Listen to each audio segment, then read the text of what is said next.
दोस्तों नमस्कार। कितनी भी गांठें खोल लीजिए, इस बजट को आप समझ नहीं पाएंगे।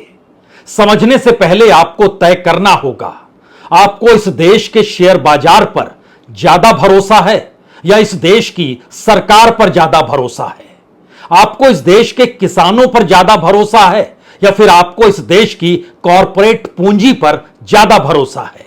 आपको इस देश के युवा डिग्रीधारी उन पर ज्यादा भरोसा है या फिर जो नौकरी नहीं दे पा रहे हैं और नौकरी देने की एवज में सरकार उन्हीं कंपनियों को इंसेंटिव दे देगी, उस पर आपको ज्यादा भरोसा है।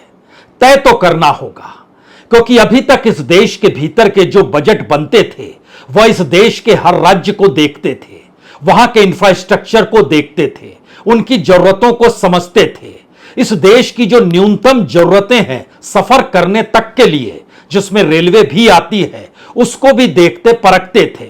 इस देश के भीतर में एक बहुसंख्य तबका जो न्यूनतम जरूरतों के आश्रय टिका हुआ है और उसी को लेकर संघर्ष कर रहा है, उस पर भी नजर बजट बनाते वक्त तो जाती ही थी। लेकिन अगर बजट को ऐसी जगह बैठकर बनाया जाए जिसका कोई वास्ता, कोई सरोकार इस देश के साथ हो ही नहीं, तब आप क्या करेंगे? तब आप करेंगे ये कि कम से कम प्लेयर इस देश को चलाने वाले खड़े हो जाएं और सरकार अपने तौर पर कोई भी जिम्मेदारी नहीं ले। यानी सरकार अपनी कमाई के रास्ते तो खोलेगी, लेकिन सरकारी खर्च को कैसे बढ़ाया जाए उस रास्ते वह पूरे तरीके से आंख मूंद लेगी। यानी इस देश के पूरे समीकरण में कहीं कोई इकोनॉमिक एक्टिविटी इस देश के लोगों को जोड़कर नहीं होनी चाहिए।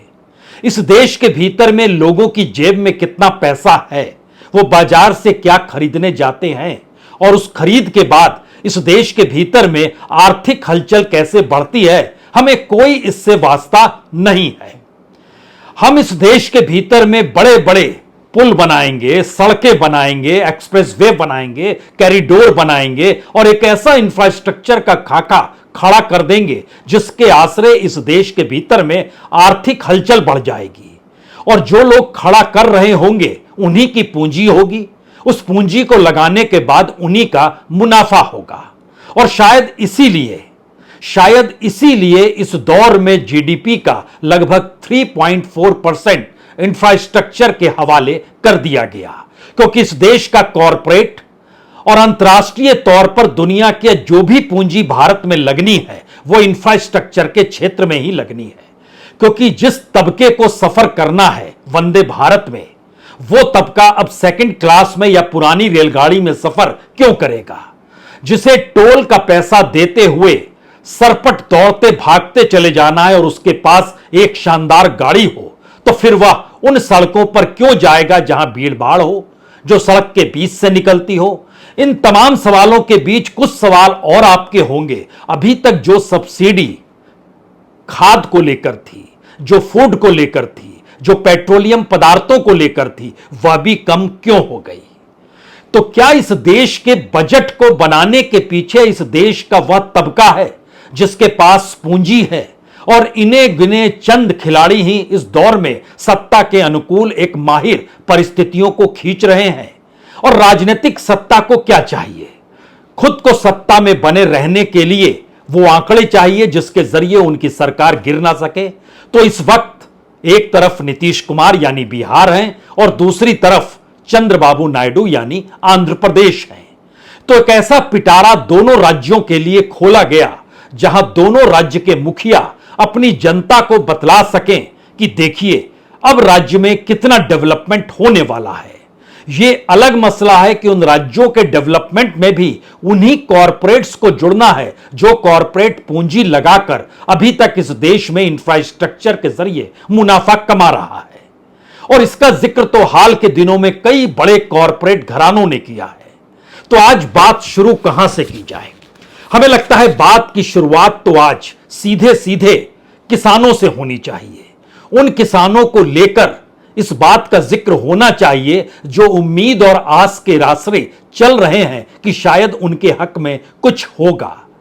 और जब इस बजट में कुछ भी नहीं है तो एक संकेत बहुत साफ है, बहुत जल्दी ही पार्लियामेंट के जरिए या कैबिनेट डिसीजन के जरिए किसानों को लेकर या कहें एग्रीकल्चर को लेकर एक बड़ा फैसला सरकार करेगी, जो रिफॉर्म शब्द दिया जाएगा ठीक उसी तरीके से जैसे कुछ लोग अभी इस बजट को रिफॉर्म कह रहे हैं। क्या होना चाहिए था, हमें लगता है आज राकेश टिकैत को सबसे पहले सुन लीजिए। देखो, बजट दिल्ली के कागजों में उनको ठीक लगता होगा, लेकिन ग्रामीण पृष्ठभूमि पे ठीक नहीं है। इसका ज्यादा लाभ किसानों को नहीं होगा, कंपनियों को जरूर लाभ होगा। जो ऑर्गेनिक और नेचुरल फार्मिंग की बात करी है, वो भी कोई न कोई एनजीओ, कंपनी, कोई संस्था वो इसको लेगी और वो कहेगी कि हम इतने किसानों को खेती करने सिखाएंगे ऑर्गेनिक। ये आएगा, उस पर पैसा चला जाएगा। वो इसका ये देखना कि किस मद में पैसा जाएगा। डायरेक्ट किसानों को लाभ देना है तो उसकी फसलों की कीमतें देनी पड़ेगी, उसके लिए प्रावधान करना पड़ेगा। आप उसको पानी फ्री दे दो तो सीधा लाभ किसानों को मिलेगा। आप उसको सस्ता फर्टिलाइजर दे दो, दवाइयां दे दो। क्या जितने इक्विपमेंट एग्रीकल्चर में लगते हैं उस पर जीएसटी नहीं है? आप उसको फ्री कर दो तो इक्विपमेंट कुछ सस्ते हो जाएंगे। हमने किसानी का जिक्र शुरू में ही इसलिए कर दिया क्योंकि सरकार का नजरिया आपको शुरू में ही साफ हो जाए। सरकार किसानों को लेकर कह रही है कि 6 करोड़ किसानों के लिए अब लैंड रजिस्ट्री होगी। 5 राज्यों में नए किसान क्रेडिट कार्ड जारी किए जाएंगे।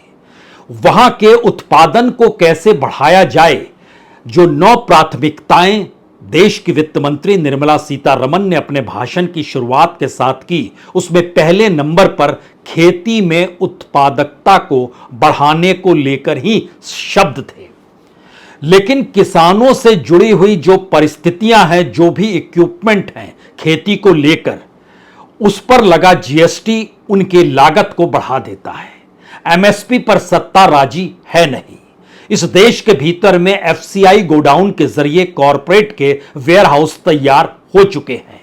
अब सवाल सिर्फ इतना है कि जो लैंड रजिस्ट्री और क्रेडिट कार्ड के जरिए सरकार आगे बढ़ना चाहती है, वह भी कॉरपोरेट के जरिए आगे बढ़ना चाहती है। तो कॉरपोरेट का एक रास्ता इसलिए खोल रहे हैं शुरू में ही क्योंकि इस देश के भीतर में 60% लोग अभी भी परोक्ष या अप्रोक्ष तौर पर खेती से जुड़े हैं। तो यहां से बात शुरू होती है उस बजट की कहानी की जो 2024 में सामने पेश किया गया, यह कहकर कि 2047 में भारत विकसित राष्ट्र हो जाएगा। उस विकसित राष्ट्र के भीतर किसान कितने बचेंगे या कितने किसान मजदूर में तब्दील हो जाएंगे, जिसकी शुरुआत अब होगी, यह पहला हिस्सा है उसका। अगला हिस्सा यह है कि इस देश के भीतर में न्यूनतम मजदूरी धीरे धीरे गायब हो जाएगी क्योंकि बड़ी तादाद में एग्रीकल्चर के लोगों को अब इंडस्ट्रियल बेल्ट से जोड़ना है, क्योंकि सरकार की प्राथमिकता में मैन्युफैक्चरिंग सेक्टर और इंफ्रास्ट्रक्चर दूसरे और तीसरे नंबर पर है और उसके बाद रोजगार का विकास और उसको आगे बढ़ाने की सोच भी है। और इन सब के साथ अर्बन डेवलपमेंट भी है। यहां पर 2 चीजों को लेकर आप खुश हो सकते हैं, एक इंफ्रास्ट्रक्चर और दूसरा अर्बन डेवलपमेंट, यानी शहर में भी घरों को बनाना है। लेकिन इस दौर में आप दुखी हो सकते हैं अगर आपके पास पुराने घर हैं और आप उसे बेचना चाहते हैं, तो अब उससे जो लाभ होगा और इतने दौर में जो उसकी कीमत बड़ी होगी, उस पर टैक्स बहुत ज्यादा लगेगा। तो आप पुराने घर बेचे नहीं, नए घर खरीद लें, ये पैसा किसके पास होगा? और अगर पुराने घरों को बेच रहे हैं ये सोचकर कि आपकी कमाई होगी, तो हम उस पर रोक लगाने को तैयार हैं। लेकिन किसान से सीधे हमको लगता है आपको पहले शेयर बाजार में आपको ले चलना चाहिए, क्योंकि असल खेल तो वहीं से शुरू हो रहा है। और यह सवाल बड़ा हो गया, अब इस देश के भीतर में इन्वेस्टमेंट करेगा कौन, पैसा आएगा कहां से?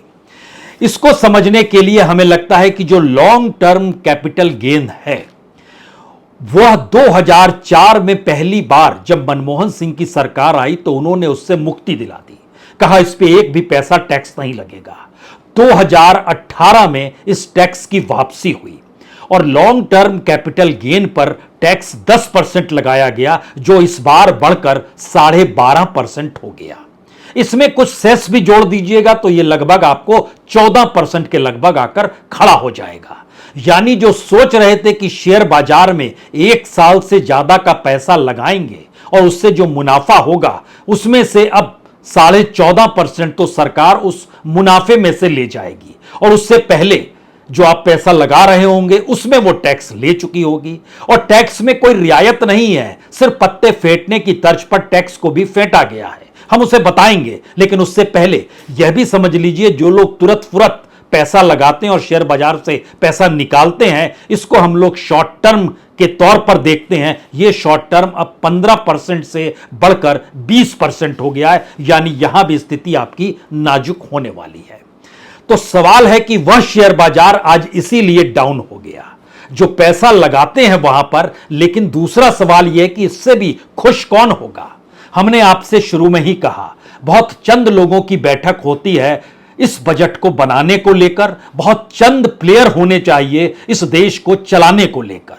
तो ऐसे में शेयर बाजार भी चंद हाथों में सिमट जाए, यानी सेबी जो अपने तौर पर रिफॉर्म कर रहा है वो चाहता है कि कुछ ही हाथों में अब शेयर बाजार की लगाम भी रहे और वो बड़े बड़े प्लेयर हों, उन्हीं के आसरे पूरा देश खेल खेले। जैसे मौजूदा सरकार के हाथों 2 ही राज्यों को लाभ हुआ, वो 2 राज्य हैं आंध्र प्रदेश और बिहार। उसके बारे में एक फहरिस्त तो हमको लगता है बतानी चाहिए आपको, जिससे आप समझ पाएंगे कि बजट का मतलब अगर पूरा देश होता था तो इस बार 2 ही राज्य क्यों बचे, क्योंकि ये दोनों अगर निकल जाते हैं तो मोदी सरकार धड़धड़ाकर गिर जाएगी। तो इसीलिए जो मांगा सो दिया, 15,000 करोड़ का पैकेज दे दिया आंध्र को, पोलावरम सिंचाई परियोजना को पूरा करेंगे वादा कर दिया, विशाखापट्टनम चेन्नई औद्योगिक गलियारा बनाएंगे इसकी गारंटी ले ली, कोपार्थी क्षेत्र में बुनियादी ढांचे पर जोर डाला जाएंगे वो अलग से पैसा होगा, रायलसीमा, प्रकाशम और उत्तरी तटीय आंध्र के जो पिछड़े क्षेत्र है उसमें अनुदान सरकार देगी। और इसके साथ जिस राजधानी का सपना चंद्रबाबू नायडू ने देखा है अमरावती में, उसको पूरा करने, उसको और सुंदर बनाने के लिए भी पैसा अलग से दिया जाएगा। जोड़िएगा तो वो कितना जाएगा ये दूर की गोटी है, लेकिन शुरुआत में ही कहा जा रहा था समर्थन इसलिए 1 लाख करोड़ तो हमें चाहिए। कुछ किस्तों में चल जाएगा तो कुछ किस्तों के आसरे चल जाएगा, लेकिन 1 लाख करोड़ रुपए आंध्र को चाहिए। दूसरी तरफ बिहार था, कल ही मना कर दिया गया कि आपको स्पेशल राज्य का दर्जा तो नहीं मिलेगा, लेकिन बिहार की इस बार लॉटरी खुल गई। और पता नहीं क्यों जब लॉटरी खुली तो उसके जन याद आने लगा 2015 का वो वादा, जब प्रधानमंत्री मोदी भाषण दे रहे थे आपको कितना दिया जाए, और उन्होंने जहां से शुरुआत की थी वो 50,000 करोड़ से शुरुआत की थी, और आज के बजट में 50,000 करोड़ से कुछ ज्यादा की रकम बिहार के हवाले की जा रही है। उस दौर का पैसा आज तक नहीं मिला है। इस दौर का योजनाएं कब पूरी होंगी ये दूर की गोटी है, लेकिन इसकी एक फहरिस्त हर के सामने होनी चाहिए। सड़क संपर्क परियोजना पर 26,000 करोड़ दिए जाएंगे, इसके मार्फत पटना पूर्णिया एक्सप्रेस बन जाएगा, बक्सर भागलपुर एक्सप्रेसवे बन जाएगा, बोध गया राजगीर वैशाली दरभंगा एक संपर्क परियोजना बनेगी, बक्सर में गंगा नदी पर 2 लेन वाला पुल बन जाएगा, पिपरैती में जो भागलपुर में आता है यहां 2,400 किलोवाट मेगावाट की स्थापना होगी पावर उसकी, उसमें 21,400 रुपए खर्च होंगे। नए एयरपोर्ट बन जाएंगे, बावजूद इसके पटना का एयरपोर्ट इस देश के भीतर में सबसे खस्ता है, बावजूद इसके नए एयरपोर्ट बनेंगे, मेडिकल कॉलेज बनेंगे, खेल कूद का इंफ्रास्ट्रक्चर होगा, नालंदा यूनिवर्सिटी और बेहतर होगी, जो भी निवेश होगा सरकार उसके लिए रास्ते खोलेगी, विकास बैंकों में भी मदद की जाएगी, नालंदा को पर्यटन विकास के तौर पर लिया जाएगा, काशी की तर्ज पर जो महाबोधि यानी गया है उसको में भी कॉरिडोर बनाएंगे, राजगीर को टूरिस्ट सेंटर बना देंगे, अमृतसर से कोलकाता तक जो इंडस्ट्रियल कॉरिडोर बनेगा उसका हेडक्वार्टर गया में होगा। गिनते चले जाइए, निकलते चले जाइए, और इन सब के बीच वो तमाम राज्य रोना रो रहे हैं हमारे पास कुछ क्यों नहीं आया। तो क्या कांग्रेस ने जो कहा ये कुर्सी बचाने का खेल है, तो क्या वाकई वही है? अखिलेश ने इसको एक नई तरीके से परिभाषित कर दिया। जो इनके प्रोजेक्ट चल रहे होंगे वो प्रोजेक्ट कोई समय पर पूरा नहीं हुआ है इनका। अब मान लीजिए सरकार बचानी है तो अच्छी बात है कि बिहार को, आंध्र प्रदेश को कुछ विशेष पैकेज या विशेष योजनाओं से जोड़ा गया है, लेकिन उत्तर प्रदेश जैसा प्रदेश जो प्रधानमंत्री देता है, क्या वहाँ के किसान के लिए कुछ बड़े फैसले हैं? किसान की फसल की पैदावार, उसकी कीमत के लिए क्या कोई इंतजाम है? किसान के साथ संकट पैदा किया इन्होंने। बेरोजगारी इन्होंने बढ़ाई है। 10 साल में जो इतनी बेरोजगारी बढ़ गई, उसको कैसे कम करें, और वो भी आधी अधूरी नौकरी से। फिर जो आधी अधूरी नौकरी है, क्या उसमें आरक्षण होगा? दरअसल ये पूरा खेल इंफ्रास्ट्रक्चर का है, और इंफ्रास्ट्रक्चर को लेकर ही G7 की जब बैठक इटली में हुई थी, उस वक्त ही विकसित देशों के तमाम प्लेयर्स ने तय किया, और भारत के जो विकसित प्लेयर हैं उनको साथ लेकर तय किया, और सरकार ने उसके बाद तय किया कि इस देश में यह बजट इंफ्रास्ट्रक्चर की दिशा में ही जाएगा। इसीलिए बहुत शानदार तरीके से 11,11,111 करोड़ रुपए का जिक्र इस कैपिटल एक्सपेंडिचर पर खुले तौर पर इस बजट में जिक्र कर दिया गया।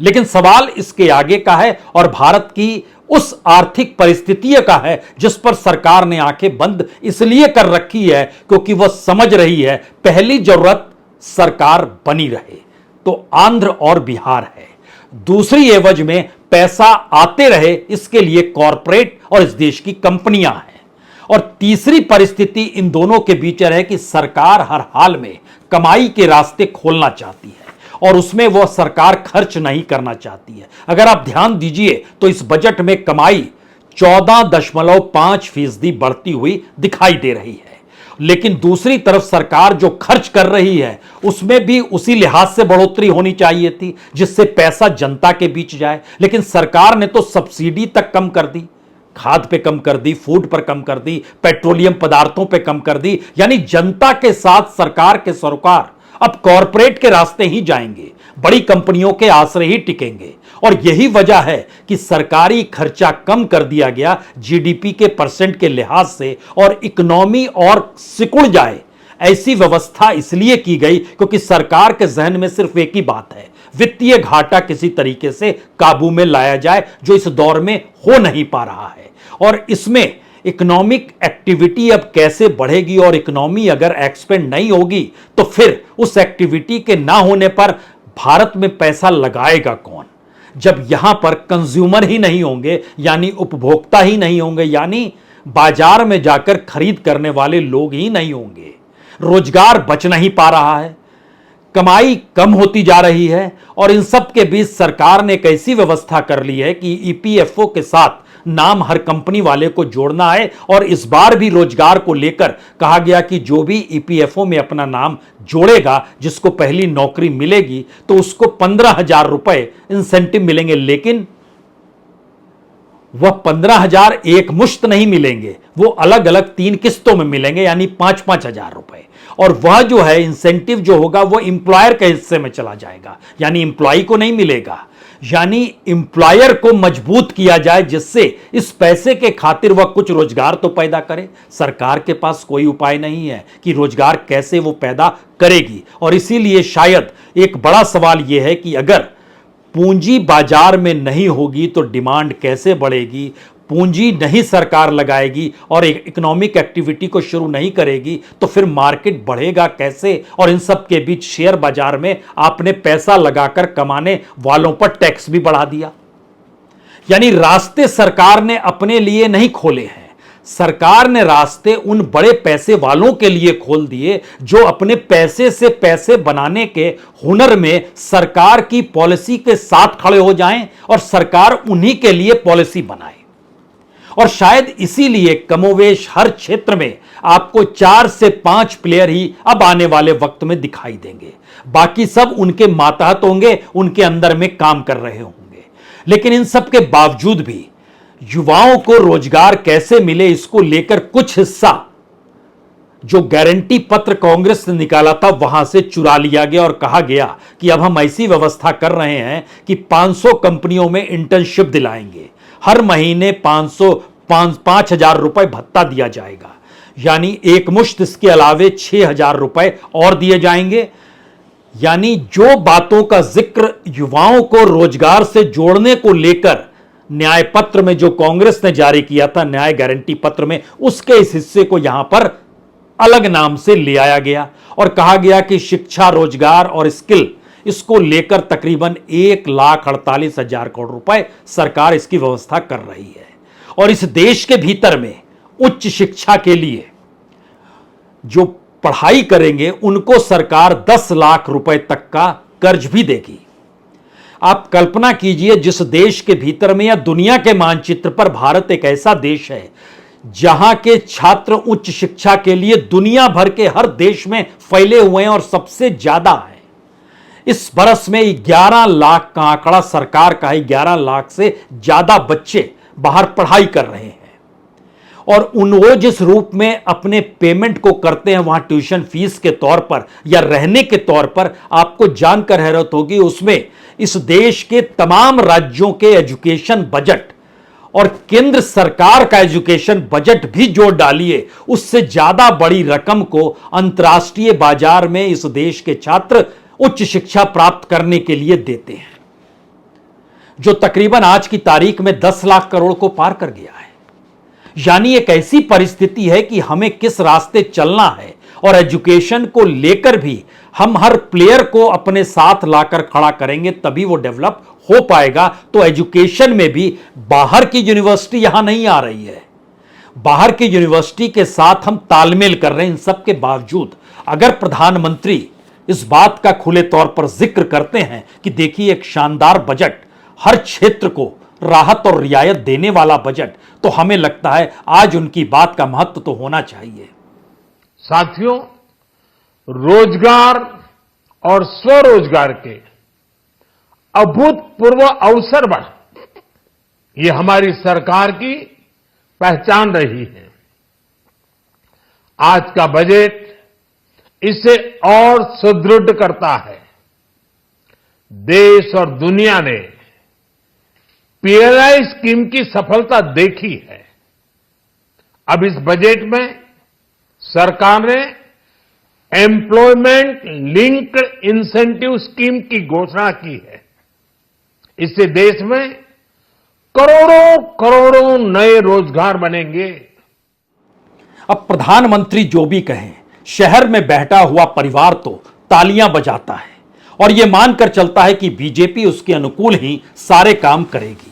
लेकिन आज जब टैक्स का पूरा खाका सामने निकल कर आया तो किस तरीके से ताश के पत्तों को हेरफेर करके इस बजट में रखा गया और उसकी वजह क्या है, यह भी समझने से पहले जरा समझ लीजिए। इससे पहले 3 से 6 लाख तक की आय जिनकी थी वह 5% टैक्स देते थे, इस बार 3 से 7 लाख कर दिया गया। पहले 7 से 9 लाख के बीच में 10% टैक्स लगता था, अब 8 से 10% कर दिया। 8 लाख से 10 लाख तक की आय वालों को कर दिया गया। इससे पहले 10 लाख से 12 लाख तक की जिनकी आय थी 15% देते थे, इस बार भी कमोवेश यही है। और यह परिस्थिति बतलाती है कि 1-1 लाख के हेरफेर में सरकार यह सोच रही है कि बहुतों को राहत मिल गई, जबकि इसका दूसरा सबसे बड़ा हिस्सा यह है कि अब इस दौर में जो अलग अलग माध्यमों पर जो भी राहत थी, सरकार ने अपनी कमाई के रास्ते अगर उसे अपने साथ जोड़ लिए और नहीं जोड़े तो रास्ता कॉरपोरेट और बड़ी कंपनियों के आश्रय उनकी कमाई का रास्ता अगर खोल दिया तो वो मुनाफे के लिए हर क्षेत्र में आएंगे। वो शहरों में बनने वाला घर हो, वह इस देश के भीतर एक्सप्रेस वे हो, इस देश के भीतर में कुछ भी इंफ्रास्ट्रक्चर को लेकर आपके जहन में जो भी सवाल आ सकता है, आप आज ले आइए और सोचना शुरू कर दीजिए कि वो कौन सा इंफ्रास्ट्रक्चर होगा जिससे आपको राहत मिलेगी उसी पैसे पर, जिस पैसे को आज आप दे रहे हैं, जो संभव ही नहीं है। अब अगर इतना बड़ा शिफ्ट इस देश के भीतर में सरकार अपने कांधों से बोझ उठाकर पैसा कम बाजार में लगाकर और इस देश की अर्थव्यवस्था को 2047 में विकसित राष्ट्र बनाने की दिशा में ले जाने की पहल अगर कर रही हो तो आपके जहन में अगला सवाल होगा, अच्छा बजट का मतलब तो होता था कुछ सस्ता हो जाए, कुछ महंगा हो जाए। चलिए, सोना महंगा था, सोना सस्ता हो गया। चांदी महंगी थी, चांदी सस्ती कर दी क्योंकि हमने सीमा शुल्क घटा दिया। हमने मोबाइल फोन से घटा दिया, चार्जर से घटा दिया, जो कैंसर की दवा थी उससे भी हमने कम कर दिया, जो एक्सरे थी और उससे जुड़ा हुआ जो प्लेट होते थे उस पर से भी हमने हटा दिया, प्लेटिनम से हमने हटा दिया। आप कहेंगे बात बनी नहीं, दाल चावल रोटी सब्जी फल फूल कपड़े जूते घड़ी, इन सब चीजों का जिक्र क्यों नहीं हो रहा है जो रोजमर्रा के जीवन में आपके साथ खड़ी होती है? तो सरकार जिन नीतियों के आश्रय चल रही है उसमें इस देश के भीतर में अभी तक जो टैक्स पेयर का पैसा सरकार के पास जाता है वो तकरीबन 90% पैसा उस जनता का है जो इस देश में न्यूनतम की जरूरतों को लेकर भटक रही है, या उस मिडिल क्लास का उसमें शामिल कर लीजिए टैक्स पेयर को, जो सोचता है कि टैक्स कुछ कम हो जाएगा। लेकिन दूसरी तरफ कॉरपोरेट और बड़ी कंपनियों को राहत और रियायत है। आपको यहां पर यह भी समझना होगा, इस देश के बैंकों से लिया जाने वाला कर्ज सरकार ने उसका समाजवादीकरण कर दिया है। मुद्रा योजना 10 लाख मैक्सिमम थी, अब उसको बढ़ाकर 20 लाख कर दिया गया। इससे एनपीए बढ़ जाएगा, सरकार बेफिक्र है क्योंकि वो रिटर्न ऑफ करने में माहिर है। और पिछले दौर में 10 वर्ष के भीतर उसने कुल मिलाकर 16 लाख करोड़ रुपए तो नजर आते हैं, लेकिन ओवरऑल जो बैंकों की बुक से गायब किया गया वो तकरीबन 25 लाख करोड़ है। तमाम बैंक, जो भी कॉमर्शियल बैंक उस दायरे में आते हैं, उसको आप ले आइए। इसका दो मतलब बहुत साफ है। पहला मतलब तो यह है कि इस देश के भीतर में जो रिजर्व बैंक की बड़ी भूमिका है, उस रिजर्व बैंक के जरिए और उसके छपने वाले नोटों के जरिए इस बजट के समानांतर कोई इकोनॉमी सरकार अपने आप को व्यवस्थित करने के लिए और सत्ता चलती रहने के लिए कहीं चलाती तो नहीं है। और दूसरा सवाल है, इस देश में कॉरपोरेट की भागीदारी अभी तक नेक्सस के तौर पर नजर आ रही थी, लेकिन जब सारी चीजें नौकरी देने वाले एम्प्लॉयर तक के साथ जुड़ जाए, इस देश के हर क्षेत्र में जो इंफ्रास्ट्रक्चर से जुड़ा हुआ है और जो सरकार की प्राथमिकता है, उसमें हम आपको बतलाते हैं कि 9 प्राथमिकता सरकार ने बताई। 9 की 9 प्राथमिकता के साथ इस देश के कॉरपोरेट को जोड़ने के उपाय हैं। खेती से, रोजगार से, मैन्युफैक्चरिंग से, अर्बन डेवलपमेंट से, एनर्जी से। पूरा एनर्जी का प्रोडक्ट जो है वो पूरा कॉरपोरेट के हवाले है, और उसी के जरिए जो पिरपैंती में बन रहा है वह भी सरकार अपने तौर पर नहीं, कॉरपोरेट के आश्रय एंट्री उसकी हो रही है। जो इंफ्रास्ट्रक्चर है, और इसके अलावे 3 और बड़े इशू हैं जो जनता से जुड़े हुए शब्दों के तौर पर आपको लगेंगे, लेकिन उसमें भी कॉरपोरेट और बड़ी कंपनियों की एंट्री है। पहला तो है समग्र मानव संसाधन विकास और सामाजिक न्याय। इसमें कॉरपोरेट की एंट्री उस पैसे के जरिए है जो कॉरपोरेट की सोशल रिस्पॉन्सिबिलिटी का पैसा होता है। वो पैसा अब सरकार अपने आरएसएस के माध्यम से उस दिशा में काम कर रही थी, अब उसको ऑफिशियली काम करेगी। उसके बाद है नवाचार, शोध और विकास, जो पूरा रिसर्च का हिस्सा है। तमाम यूनिवर्सिटीज में सरकार का अपना एजुकेशन का बजट रिसर्च तक को लेकर खत्म कर दिया गया, बजट बचा नहीं। अब वो कॉरपोरेट के आश्रय अब नई व्यवस्था की जा रही है न्यू एजुकेशन पॉलिसी के जरिए, जहां पर आप उस कैपिटल से जुड़ सकें और कैपिटल के साथ उस विषय से भी जुड़ चुके जिस दिशा में सरकार सोचती है कि आपको काम करना चाहिए। और आखिरी प्राथमिकता थी अगली पीढ़ी के सुधार की। अगली पीढ़ी का मतलब यह हुआ जो अभी 18 बरस से कम का है, और वो कैसे इस रूप में मेन स्ट्रीम से आकर जुड़ेगा। तो उसके लिए सरकार ने पूरे एजुकेशन के बजट को लेकर और इस देश के भीतर में कॉरपोरेट के हाथों में एनओसी थमा दिया कि आप एजुकेशन फील्ड में काम करना शुरू कीजिए, उस रास्ते को खोल दिया। इसके जरिए बताना शुरू किया कि इस देश के भीतर में कोई ऐसा क्षेत्र नहीं जहां पर सरकार अपने तौर पर जिम्मेदारी भी ले और कहे भी कि हां, हम जनता से पैसा लेकर इस देश की इकोनॉमी को चला रहे हैं। बिल्कुल नहीं। बहुत साफ लकीर है, कमाई के रास्ते जनता से खोल लिए गए, कॉरपोरेट के रास्ते राजनीति साधने को आगे बढ़ाने की सोच के साथ ढाल लिए गए।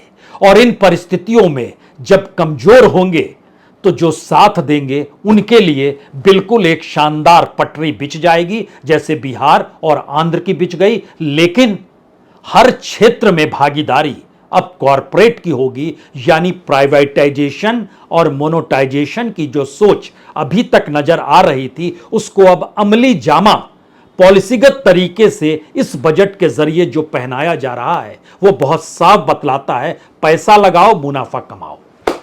बहुत बहुत शुक्रिया, बहुत बहुत शुक्रिया।